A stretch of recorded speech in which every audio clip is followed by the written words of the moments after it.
খুদার কসম, আল্লাহ রসুল বলছে প্রত্যেক মানুষকে তার জীবনে শুধু যৌবনকালের হায়াতের যৌবনকালের হিসাব দিতে হবে তাকে দুইবার আল্লাহর সামনে আখিরাত, দুইবার। একবার আন উমরিহি ফিমা আফনাহু, একবার তার পুরো হায়াতের হিসাব দিতে হবে, তো পুরো হায়াতের মধ্যে যৌবন বলতে হবে।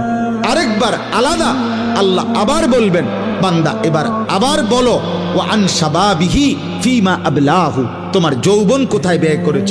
কমপক্ষে 15 বছর থেকে 40 বছর, এই মাঝের এই 25 বছর আলাদা আবার বলো, আবার বলো। এই 25 বছরের রাত্র দিন সকাল দুপুর সুস্থতা আমি আল্লাহ যোগ্যতা দিছিলাম, সবল স্বাস্থ্য শরীর সুস্থতা সমস্ত অঙ্গের পূর্ণ ক্ষমতা আমি দিয়েছিলাম বান্দা, সেটা আমার পথে ব্যয় করেছো কতটুকু, শয়তানের পথে ব্যয় করেছো কতটুকু বলো। সেদিন বুঝবা আব্বা ফেরেশতার এক এক লাথি কি জিনিস, সেদিন বুঝবা।